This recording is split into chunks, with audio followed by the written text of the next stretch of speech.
Alright, welcome everybody to another edition of WCW 2003 on TEW 2020, and it's time for WCW Slamboree 2003, live from beautiful Philadelphia, Pennsylvania, as we've got Goldberg versus Vamp for the world title, RVD versus Flair for the #1 morning contendership, Booker T versus Mesias in continuation of their feud, Helms versus DDP and Kidman in a three-way for the US title, AMW versus Air Raid for the tag title, Sting versus Morningstar, Chuck Palumbo versus Scott Steiner, the return of Johnny the Bull, or Jonathan Toro as he now wants to be known, Lexi James versus Beth for the US for the women's title, Tajiri versus Yang in the finals for the newly renewed TV title, Paul London versus Cash, and who knows, maybe more. So let's get rolling. Just to make sure. Yeah. Actually, we'll just do this live. Okay. Says Arn is doing too much work, so let's actually, go to one of these matches. I'm going to guess it's one of these. Let's see here. Yep, Arn, Terry Taylor.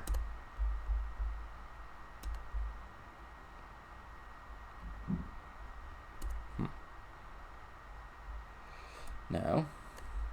Oh, wait.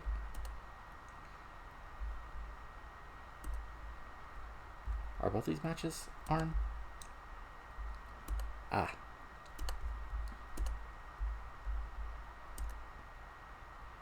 There we go. Okay, let's get rolling. So, as we go first to our pre-show women's six-man for the evening, as we've got Angel Fox, Selena Cartier, and Jordan Cole taking on Gail Kim, Amber O'Neil, and Roni Jonah from our AWQ developmental territory. And in the pre-show match, Angel Fox, Selena Cartier, and Jordan Cole defeat Roni Jonah, Gail Kim, and Amber O'Neil in 12:09 when Angel Fox pins Roni Jonah with the Angel Snap.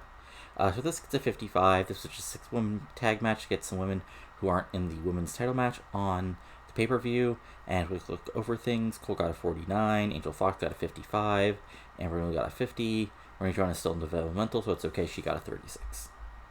But as we move on to the other pre-show match, we've got Dustin Rhodes, Fit Finlay, Jason Jett, and Conan defeating Kaz, Lestat, and Team Canada of Lion Storm and Mike Awesome in 14:57.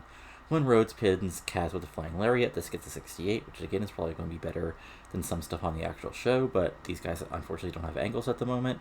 But if we look over things, Storm and Awesome both got 74s. Weak Link was Jet, who was only getting a 58. Well, Weak Link is actually Fit Finlay, who gets a 50, because I think he's on time decline. And everybody else was in the 60s. So again, perfectly solid 8-man, which I had more for these guys to do, but, limited time and everything. So we first have our opening video. Okay.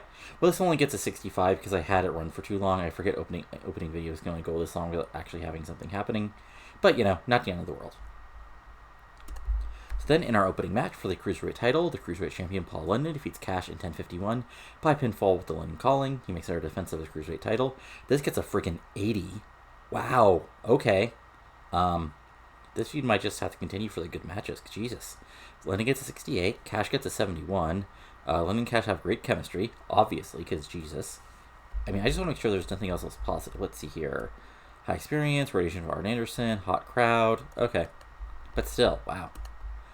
So yeah, you can just imagine this is your typical high-flying cruiserweight match. Cash cheats a little, but he's still like the former Kid Cash, so he did some high-flying moves of his own. But London, in the end, is able to hit the London Calling shooting star press and get the victory. And London celebrates after the match, gets a 51 because it's Paul London celebrating, so there you go. But still, that was a shockingly good match. So next up, in the next match, we have Tajiri defeats Yang in 9:32 by pinfall with a brainbuster, following interference from Yang's partner, Jamie Noble. So Tajiri wins the World Television title. So yeah.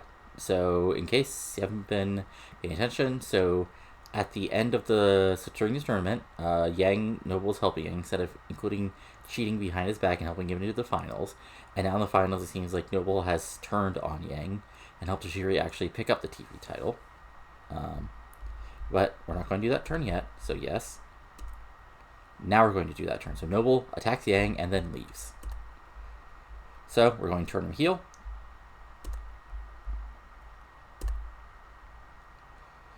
So, okay, his new gimmick only gets an adequate, but it could be worse. But the turn was a complete success, so that's a positive. It gets a 50 because these guys aren't super over yet. That's sort of why I did the angle. So yeah, the young Dragons are officially done. Next up, we've got our women's title match as Lexi James defeats Beth Phoenix in 10-16 by pinfall with a handful full of tights. Lexi James makes her first defense of the women's world title, so Lexi James is, as you can see, Mickey James. This gets a 55. Beth Phoenix only got a 44, which is unfortunate. But Lexi gets a 51, which is solid. And yeah, both women are getting better at their gimmicks, so that's a positive. And yeah, Lexi celebrates, gets a 49. So next up, we have Jonathan Toro, or the former Johnny the Bull, making his return with his manager, Elise Beta Canales. And basically he makes his return, and he, basically, puts over the fact that he's been traveling in Italy. He's rediscovered his heritage, and he's here, to be the man he's always meant to be. So let's see here. Okay. Well, that sucks. And then Rick Steiner comes out, and yeah. So the bout had a little heat and embarrassing wrestling. Jonathan Toro defeats Rick Steiner in 428 by pinfall. This gets a 42. Yeah. It's just a squash match to get Toro over. At least it cooled down the crowd a little bit. But, yeah. And then Toro Elizabeth at Beta Celebrating gets a 40. Then in our next match, in a 4-way match, basically, out of the tag division, and a decent match, Rey Mysterio Jr. and Alex Wright defeated the Hart Legacy, Jindrak and Statsiak, and Jeff Jarrett and Shane Douglas in a 12-11 when Wright pinned Jindrak. So Wright Jr. and Alex get the big win. If we're looking at performances, Jack and Teddy were in the high 50s. Jindrak and Statsiak were in the mid to low 60s. Wright got a 66. Ray got an 85. Douglas and Jarrett got an 80. So yeah, solid stuff. Jack and Nattie are an awkward pairing. That's unfortunate. But yeah, this match is your typical just 4-way madness. I imagine the finish is basically Jarrett and Douglas basically brawling with Hart Legacy, and that gives Alex Wright enough time to actually get the big win over Mark Jindrak. Then, of course, after the match, the babyfaces celebrate. This gets 72, just like the match. And then, in a good match, in sort of the blow-off of their feud, basically, Chuck Palumbo defeated Scott Steiner 10-17 by pinfall with Palumbo's Pride. This gets an 82, and this is just a wild brawl because, of course, Steiner knocked Stacy Keibler off the ring apron, causing her to take a big bump. And now, she had taken out of hospital and is now no longer at ringside for Palumbo. Of course, in reality, she's off to shoot a TV role, according to the game, but, had to write her off somehow, and this was a good way to put it over. So this is just a pure fight. And Palumbo was able to get the better of Steiner and get the big victory with the Palumbo's Pride, and get probably one of the bigger victories in his WCW career. And then Palumbo Celebrating gets a 73. The next match, in a good match, we had Morningstar defeat Sting in 10-04 by pinfall. This says we're using the rope show leverage, but what happens was there was an Angel Wings, by pinfall after hitting the Angel Wings on a chair. There we go. So yeah. So this was a solid match, 79. So it's just a back and forth match, and Morningstar was able to get the advantage, hit the Angel Wings on the chair, and then pick up the pinfall victory. Sting gets 76, Morningstar gets a 71. And then Morningstar, celebrating in a cocky, confident, evil way, gets a 68. Then in a decent match, America's Most Wanted defeated Air Raid in 1506 when James Ward pinned Air Purse with the 8-second ride, and AMW win the WCW World Tag Team titles. This gets an 82. So basically, this, even though AMW are heels, this is basically a clean victory. Like, obviously, they use all the tag rules to their advantage and everything else, but at the end of the day, they are able to get the advantage, use some double teams, and at the end, after a hot finish, hits Stormdale hit Harris with the 8-second ride, and pick up the big pinfall victory. And then the heels all celebrating gets a 70. And then, next up, we have And about had great wrestling, good heat. Shane Helms defeated Diamond Dallas Page and Billy Kidman in 1504 when Helms pinned DDP with a super kick, and Helms made defense number 1 of his U.S. title. This gets a 74. Helms gets an 84. DDP gets 78. Billy Kidman also gets an 84. And this is your typical three-way back and forth. Kidman hits DDP with the Kid Crusher, but Helms proving he's the ultimate heel. Knocks Kidman out of the ring, hits a super kick on DDP as he's getting up, and is able to pick up the victory. And then Helms celebrating gets a 73. Then, okay. So, an exceptional match. Booker T drew with Mesias in 1334 following a double countout. So that gets an 82, and yeah, this is just a fight, brawl, and as you can see, it just spills to the outside, and both men continue to brawl to the outside after the match, and eventually we're out on the stage, and eventually Mesias gets the advantage, grabs Booker T off by the throat, and sends him off the freaking ramp down to the equipment below, which that angle gets a 92. And yeah, Mesias, even though he doesn't win the match, he looks like he has won the war.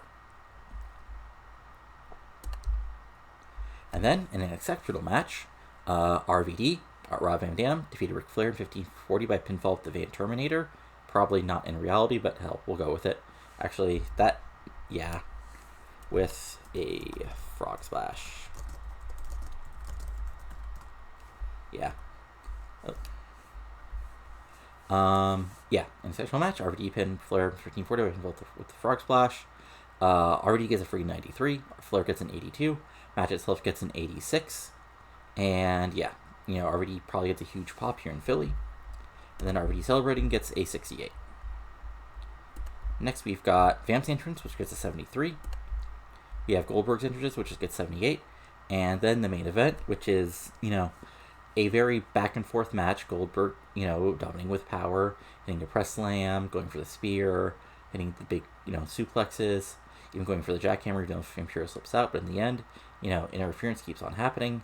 And at the end of the day, after a Mesias runs in, hits a huge choke slam, Vampiro's able to hit the nail in the coffin and pick up the 1, 2, 3.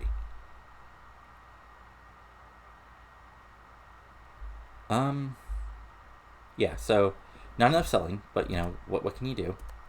But Vampiro wins the World Heavyweight title, gets an 81. This is kind of concerning, but okay, I mean, he still got an 84. But I sort of expected this, but not the worst thing there. Still, Vampiro's our world champion. And then basically, all the Deadpool celebrating, Vamp holding up the world title, Mesias, with outstretched arms and listed Morningstar in the background, finishes the show, and it gets us an 86. So, show overall got an 83. So let's make a speech. RVD. Paul London. And what was the other match that was better than I thought? Actually, yeah. Let's say James Storm. You get some encouragement for... So let's see the news and go from there real quick and see if anything else interesting happened.